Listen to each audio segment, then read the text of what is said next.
Hello and welcome to my channel CBSE simplified. मेरा नाम है अनुपम मिश्रा। आगे बढ़ने से पहले जो लोग इस चैनल पर नए हैं उनसे रिक्वेस्ट है कि अगर आपको इस चैनल का कंटेंट अच्छा लगे तो इस चैनल को सब्सक्राइब कीजिए। वीडियो को जिन स्टूडेंट्स के साथ आप शेयर करना चाहते हो उनके साथ शेयर कीजिए। ये चैनल पूरी तरीके से एक एजुकेशनल चैनल है जिसमें मैं इंग्लिश और बायोलॉजी के टॉपिक्स को कवर करता हूं। फिलहाल मैं आज जो आपके लिए टॉपिक लेकर आया हूं वो बहुत एक इंटरेस्टिंग स्टोरी है इंग्लिश का, how I taught my grand mother to read, written by Sudha Murthy. चलिए शुरू करते हैं। बेसिकली ये क्लास 9th इंग्लिश कम्युनिकेटिव का जो बुक है उसमें ये पढ़ाई जाती है। इसके अलावा ये बुक चूंकि बहुत ही फेमस और बहुत ही इंटरेस्टिंग स्टोरी है तो इसके अलावा ये बहुत सारी अलग अलग क्लासेस में भी, अलग अलग स्कूल्स में भी ये स्टोरी पढ़ाई जाती है। तो इस स्टोरी के बारे में हम बात करेंगे। साथ साथ ये जो राइटर हैं सुधा मूर्ति, इनका नाम आपने अवश्य सुना होगा, इनके बारे में भी थोड़ा सा हम बात करेंगे और इस स्टोरी बेसिकली है क्या उसके बारे में हम detailed line by line explanation इस स्टोरी का करेंगे। पहले हम बात करते हैं स्टोरी के राइटर की, सुधा मूर्ति। सुधा मूर्ति का नाम आप लोगों ने जरूर सुना होगा। सुधा मूर्ति प्रेजेंट टाइम में जो इन्फोसिस कंपनी है जिसके फाउंडर नारायण मूर्ति हैं, नारायण मूर्ति जो इन्फोसिस के फाउंडर हैं और चेयरमैन भी है साथ में, उनकी वाइफ हैं सुधा मूर्ति। भारत की बहुत ही जानी मानी, बहुत ही प्रख्यात, न सिर्फ कन्नड़ भाषा की क्योंकि उनका जन्म कर्नाटक में हुआ था, और बल्कि इंग्लिश भाषा में भी बहुत सारी उनकी बुक्स पब्लिश हो चुकी हैं, बहुत सारी स्टोरीज पब्लिश हो चुकी हैं। और साथ साथ भारत की बहुत ही फेमस प्रख्यात जिसको कहते हैं लेखिका भी हैं, समाज सेविका भी हैं और बहुत सारे उनके चूंकि इन्फोसिस अपने आप में एक बहुत बड़ी आईटी कंपनी है तो बहुत सारे इनका एक अपने चैरिटेबल फाउंडेशन भी है जिसके थ्रू बहुत सारे सोशल वर्क ये करती रहती हैं। साथ साथ इंटरेस्टिंग बात ये है, पहले थोड़ा राइटर के बारे में पढ़ ही लेते हैं जिन्होंने ये स्टोरी लिखी है। Sudha Murthy was born in 1950 in Shiggaon in north Karnataka में 1950 में उनका जन्म हुआ था। A prolific writer in Karnataka, she has written 7 novels, 4 technical books, 3 travelogues and 2 collections of short stories. लगभग 7 नॉवल उनके प्रकाशित हो चुके हैं। चूंकि ये थोड़ा सा ओल्ड एडिशन वाली हम बुक पढ़ रहे हैं तो अब तो काफी सारे इनके नॉवल इंग्लिश में करीब 20 से ऊपर हो चुके हैं। कन्नड़ भाषा में भी बहुत सारे हैं। 4 टेक्निकल बुक लिखी हैं, 3 ट्रेवलॉग लिखे हैं और 2 उनके शॉर्ट स्टोरी के कलेक्शन भी हैं। Her previous English book, Wise and Otherwise, has been translated into 13 Indian languages. उनकी एक इंग्लिश में बुक थी Wise and Otherwise, इसका 13 अलग इंडियन लैंग्वेजेस में, जो लोकल लैंग्वेजेस है जिनको हम रीजनल लैंग्वेजेस बोलते हैं, उनमें ट्रांसलेशन हो चुका है। उनकी जो कहानियां हैं उसमें जो सबसे बात यह है कि her stories deal with common lives and human values such as charity, kindness and self realisation. उनकी सारी कहानियों में जो चीज बहुत कॉमन है वो है एक आम आदमी की जिंदगी और उसमें जो ह्यूमन वैल्यूज हैं जिसके बारे में वो अक्सर इन चीजों को हाईलाइट करती हैं, उसमें चैरिटी है, काइंडनेस, दया की भावना है, सेल्फ रियलाइजेशन है। As a sensitive writer she writes about the suffering of the people. चूंकि जो जिस तरह की वो कहानियां लिखती हैं वो बेसिकली एक आम आदमी की कहानी और एक आम आदमी किस तरह से अपने जीवन में संघर्ष करता है उसके बारे में ये कहानियां ज्यादातर उन्होंने लिखी हुई है। The main characters in all her books are highly educated, non compromising and highly principled women. ज्यादातर उनकी कहानियों को जो कैरेक्टर है और खासकर जो स्टोरी अभी हम पढ़ने जा रहे हैं, how I taught my grand mother to read, इस कहानी का जो नायिका है, वो जो मेन कैरेक्टर है वो एक लेडी है, 60 साल से ऊपर की उनकी उम्र है। तो बेसिकली उनकी सारी कहानियों में जो सेंट्रल कैरेक्टर है वो वुमेन है और वो सारी की सारी हाईली एजुकेटेड है और हाईली प्रिंसिपल्ड स्त्रियां हैं। तो नारायण मूर्ति बेसिकली एक बहुत ही इंटरेस्टिंग बात यह है कि नारायण जो सुधा मूर्ति हैं, सुधा मूर्ति के हस्बैंड नारायण मूर्ति जैसा कि आप जानते हैं इन्फोसिस के को फाउंडर हैं और प्रेजेंट टाइम में चेयरमैन भी हैं। सुधा मूर्ति भारत की पहली महिला इंजीनियर हैं जिनको टेल्को कंपनी, जो टाटा की जो कंपनी है उसमें जॉब करने वाली पहली महिला इंजीनियर है। साथ साथ दूसरी इंटरेस्टिंग बात यह है कि इनकी एक बेटी है अक्षता मूर्ति। उनके जो हस्बैंड हैं उनका नाम है ऋषि सुनक जो कि प्रेजेंट टाइम में ब्रिटेन के प्रधानमंत्री हैं। तो उनकी एक बेटी है जो ब्रिटेन के प्रधानमंत्री की वर्तमान में पत्नी है। अभी वो भारत भी आए थे, उन्होंने आपने फोटो भी देखा होगा जो वो भारत की यात्रा G20 का जो समिट हुआ था उसमें भारत आए थे और भारत में काफी सारे उनके फोटो आपने देखे होंगे सोशल मीडिया पर। तो वो सुधा मूर्ति की बेटी ही है। पद्मश्री इनको मिला हुआ, साथ साथ बहुत ही अवार्ड्स भी मिले हुए हैं, बहुत ही हाईली एजुकेटेड लेडी हैं और बहुत ही मेरिटोरियस स्टूडेंट अपनी लाइफ की रही हैं। बहुत सारे गोल्ड मेडल्स उन्होंने जीते हैं। इंजीनियरिंग किया हुआ है, बीई किया हुआ, उसके बाद उन्होंने एमटेक किया है। तो ये उनका आप गूगल में सर्च कर सकते हैं, डिटेल में नहीं जाते हैं। चलिए इस कहानी पर फोकस करते हैं। देखिए कहानी है एक स्त्री की, एक लेडी की, जो अपनी जिम्मेदारी में पढ़ के उसने कभी उसको पढ़ने का मौका नहीं मिला, उसको कभी पढ़ने का एक मौका नहीं मिला। तो बड़ा वो इस बात को लेकर परेशान रहती थी और किस तरीके से अपनी विल पावर और अपनी डिटर्मिनेशन की वजह से 60 साल की एज के बाद भी, एक छोटी बेटी है इस कहानी में जो कहानी को नैरेट कर रही है, उसकी सहायता से उसने 60 साल की उम्र के बाद कन्नड़ भाषा को पढ़ना सीखा। तो उसके बारे में कहानी पढ़ते हैं, पहले पढ़ लेते हैं कहानी है क्या। तो ये फर्स्ट पर्सन अकाउंट है, फर्स्ट पर्सन प्रोनाउन में लिखी हुई कहानी।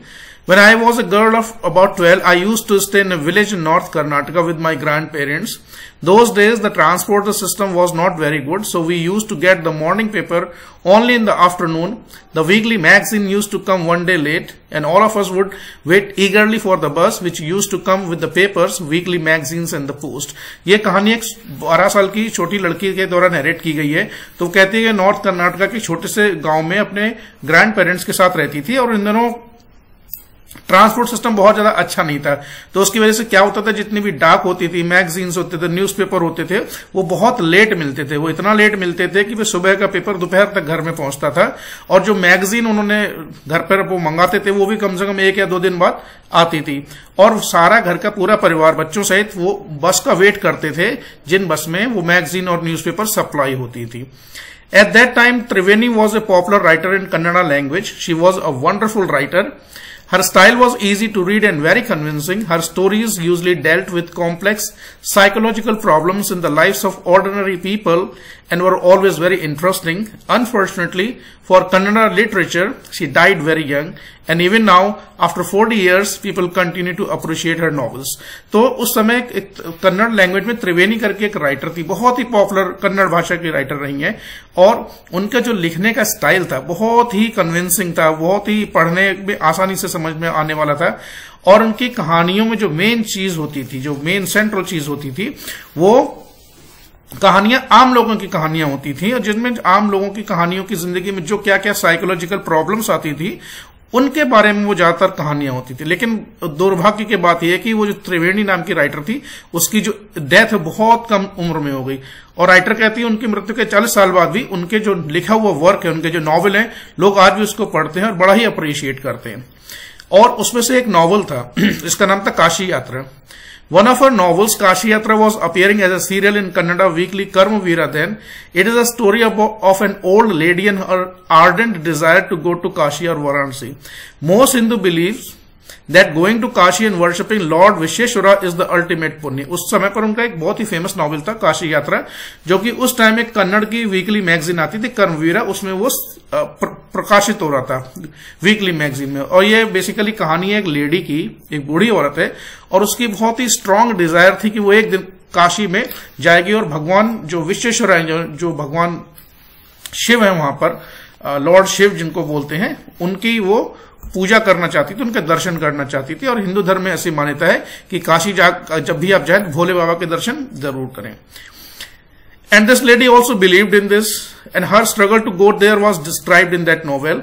In the story, there was also a young orphan girl who falls in love, but there was no money for the wedding. In the end, the old lady gives away all her savings without going to Kashi. She says, the happiness of this orphan girl is more important than worshipping Lord Visheshwara at Kashi. अब उस novel में basically होता क्या है, जब उस बूढ़ी औरत को पता चलता है कि उसी की गांव की एक बेचारी लड़की है, ऑर्फन है, अनाथ है, जिसको किसी से विवाह करना होता है, उसके बाद पैसा नहीं होता है, तो इस लेडी क्या करती है, अपनी जीवन भर की जमा पूंजी उस लड़की को दान में दे देती है, और काशी जाने का विचार जो प्लान है उसको कैंसिल कर देती है। और वे कहती है कि इस छोटी जो अनाथ लड़की है, उसकी जो खुशी है वो मेरे लिए काशी जाकर भगवान शिव के दर्शन करने से ज्यादा इंपॉर्टेंट, ज्यादा महत्वपूर्ण है। My grand mother Krishtika never went to school, so she could not read. Every Wednesday, The magazine would come and I would read the next episode of this story to her. During that time, she would forget all her work and listen with the greatest concentration. Later, she could repeat the entire text by heart. My grandmother too never went to Kashi, and she identified herself with the novel's protagonist. So, more than anybody else, she was one of the most interested in knowing what happened next in the story and used to insist that I read the serial out to her.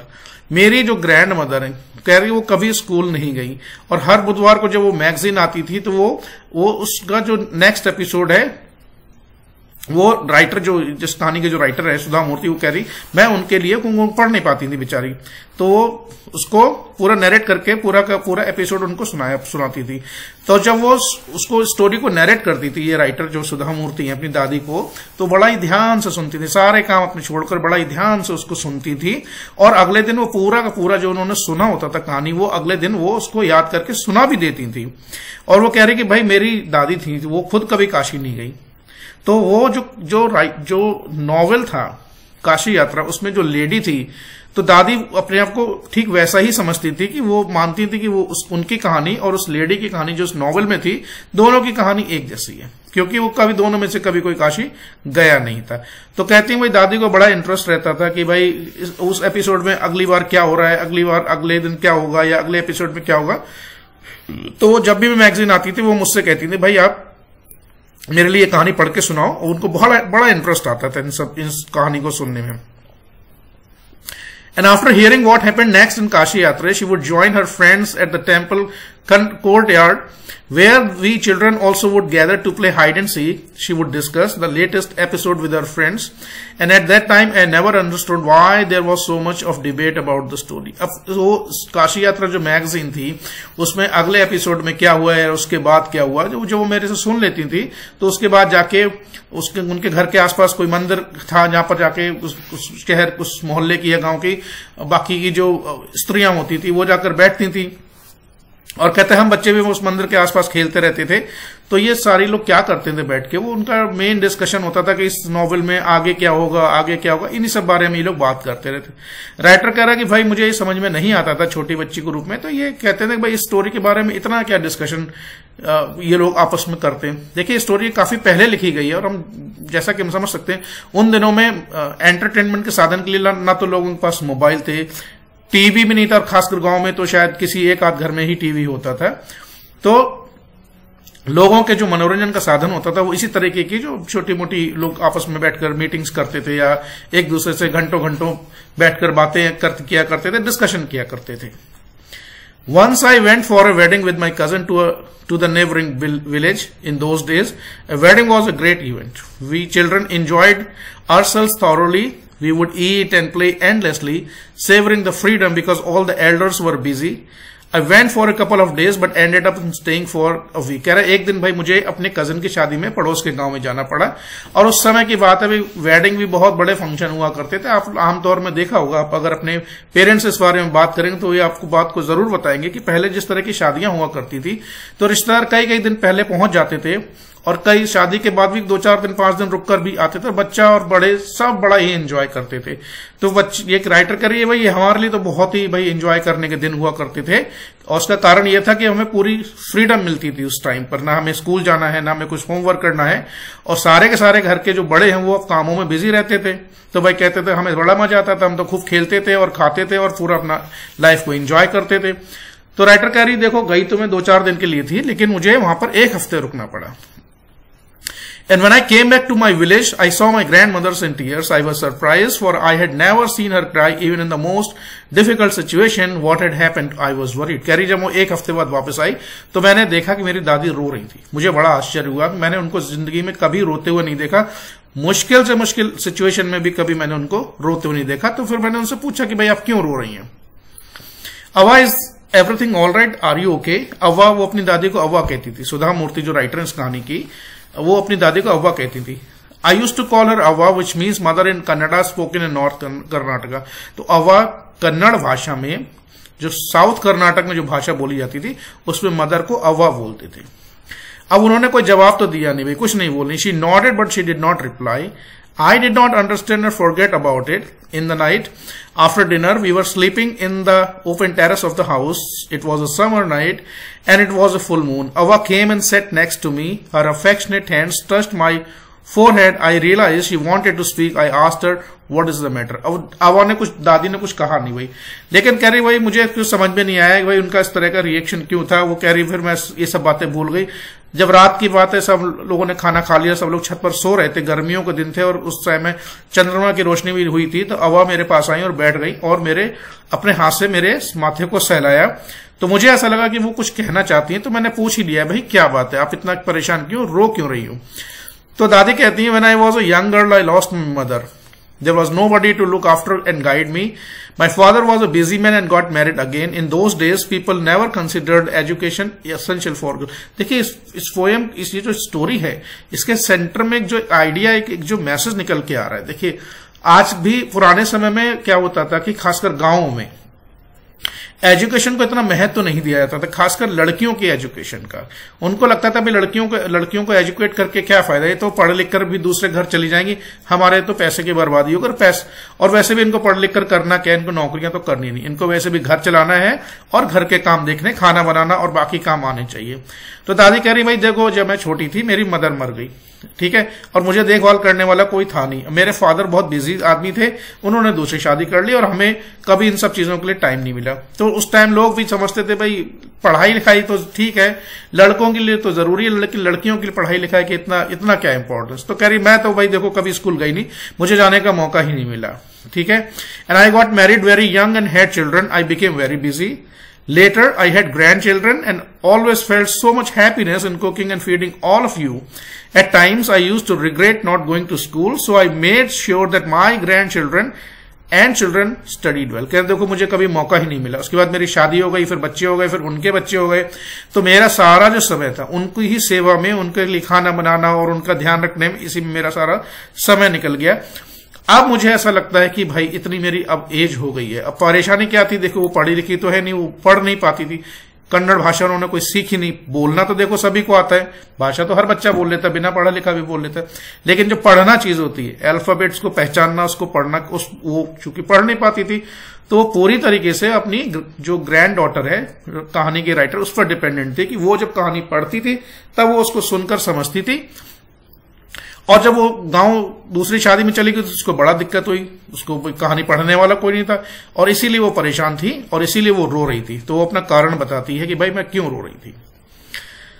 I could not understand why my 62-year-old grandmother was telling me, a 12-year-old, the story of her life in the middle of night। कह रहा है मैं छोटी बच्ची के रूप में ये बात समझ नहीं पाई कि आखिर आधी रात हो गई भाई, खाना खा के सब लोग सो रहे हैं, अब मेरी दादी मुझे जो ऑलरेडी 60 की उम्र क्रॉस कर गई, ये सब कहानियां मुझे क्यों आखिर सुना रही है, मुझे उनके कहने के पीछे उसका इंटेंशन क्या था, या उस कहानी बताने के पीछे, अपनी लाइफ की स्टोरी, स्ट्रगल बताने के पीछे आखिर उनका मकसद क्या था।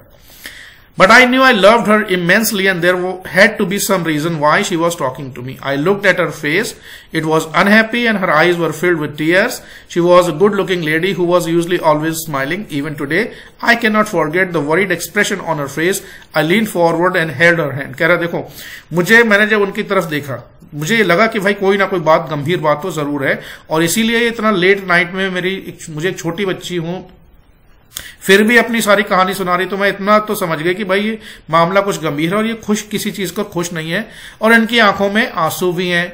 ये हमेशा तो वही मुस्कुराती रहती थी, लेकिन आज ऐसी क्या बात हो गई। तो कहते कि मैं आज भी उन दादी के उस एक्सप्रेशन को आज भी भूल नहीं पाती। तो फिर मैंने उनका हाथ पकड़ा और क्या कहा, Avva don't cry, what is the matter, can I help you. नेवी करेगा, देखो परेशान होने की बात नहीं है, आप मुझे बताइए मैं आपकी किस तरीके से सहायता कर सकती हूँ। तो अव्वा बताती हैं अपने दिल की बात। क्या?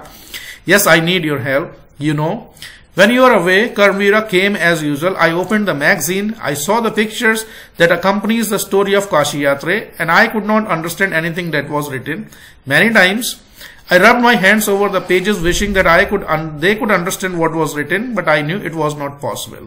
कह रहा देखो, जब परेशानी की बात यह है, मुझे तुम्हारी मदद की जरूरत है। जब तुम गांव गई थी शादी में, तो पीछे से मैगजीन आई, मैंने मैगजीन को खोला और मुझे उस मैगजीन में कुछ भी समझ में नहीं आया कि उसमें लिखा क्या था, सिवा उन तस्वीरों के जो उस मैगजीन में थी।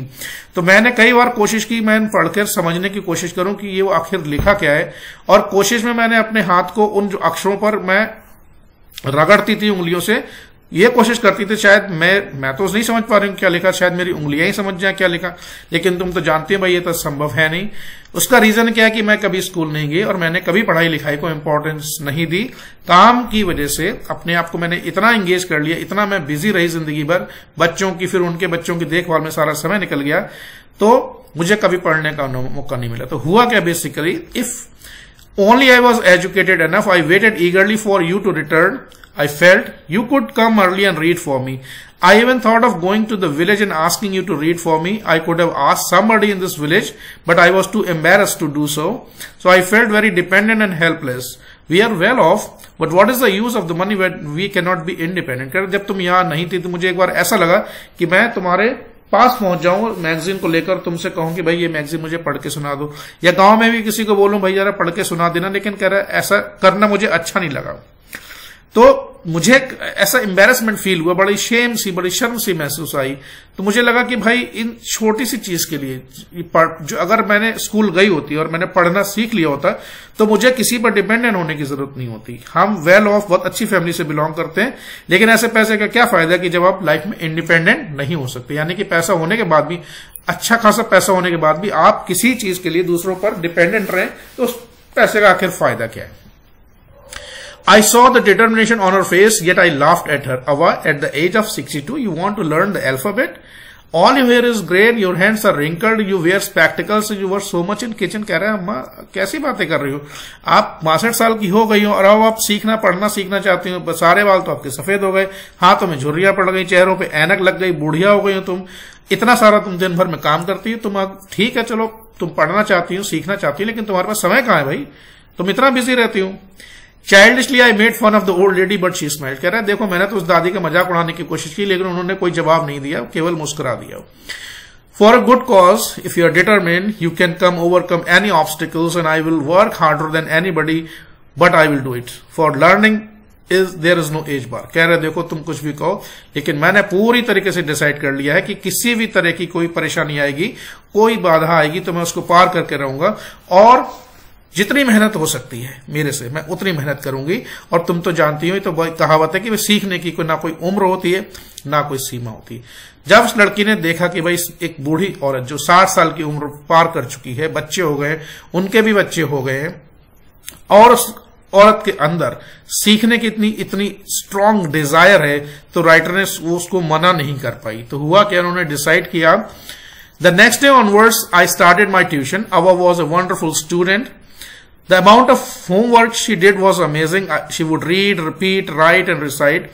I was her only teacher and she was my first student. Little did I know then that one day I would become a teacher in computer science and teach hundreds of students. देखिए ये सुधा मूर्ति बाद में, जैसे कि मैंने बताया, पहले उन्होंने BE किया इंजीनियरिंग, और वो अपने बैच की अकेली, इंटरेस्टिंग बात है कि वो अपने जिस कॉलेज में वो पढ़ती थी उसके पूरे बैच में वो सिर्फ अकेली लड़की थी, ठीक है, जब वो BE कर रही थी। उसके बाद टेलको में उनकी नौकरी लगी और वो देश की टेलको की पहली महिला इंजीनियर थी।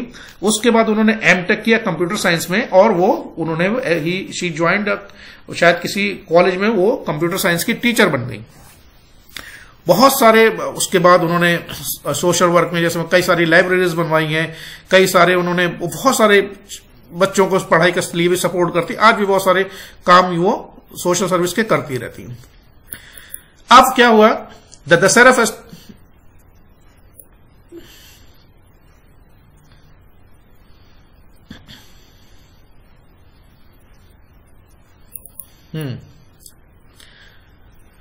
The Dasara festival came as usual. I brought Kashi Yatra, which had been published a novel by that time. My grandmother called me to the puja place and made me sit down on a stool and gave me a gift of frock material.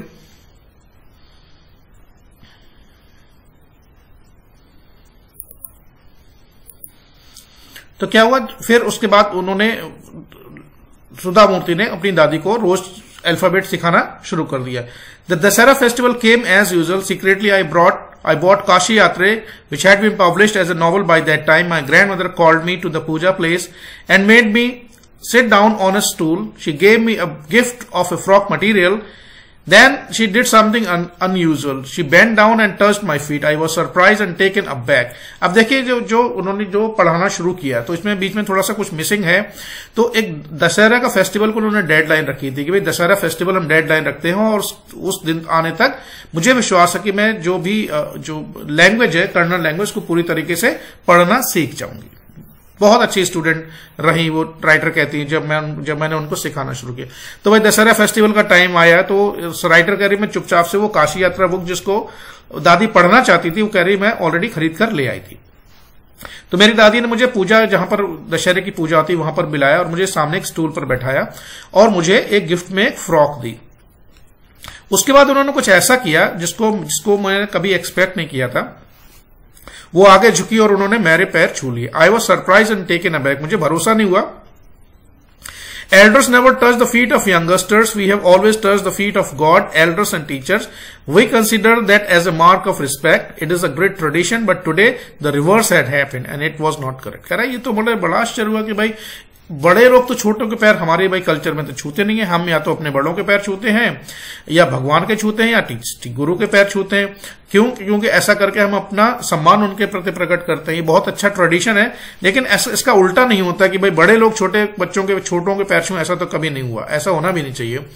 She said, I am touching the feet of a teacher, not my granddaughter, a teacher who taught me so well, with so much of affection that I can read any novel confidently in such a short period. कह रहा देखो, मैं अपनी grand daughter के पैर नहीं छू रही हूं, मैं टीचर के पैर छू रही हूं। ये टीचर का सम्मान है जिसने मुझे पढ़ना सिखाया इतनी अच्छी तरीके से, इतने प्यार से, इतने बढ़िया तरीके, शानदार तरीके से पढ़ाया कि मैं अब किसी भी चीज को, किसी भी नॉवल को बड़े आराम से कॉन्फिडेंटली पढ़ सकती।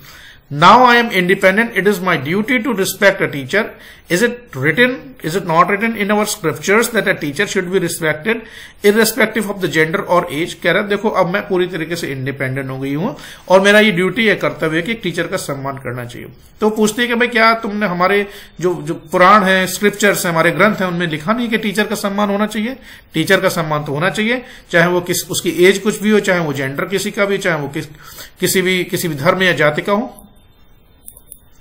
I did return namaskara to her by touching her feet and gave my gift to my first student. She opened it and read immediately the title Kashi Yatra by Triveni and the publisher's name. I knew then my student had passed with flying colors. अब मैंने उसको, लड़की कहती, मैंने वापस उनको नमस्कार किया क्योंकि आखिर तो वो थी, तो उनकी दादी ही उनके पैर छुए और अपने स्टूडेंट को गिफ्ट दिया।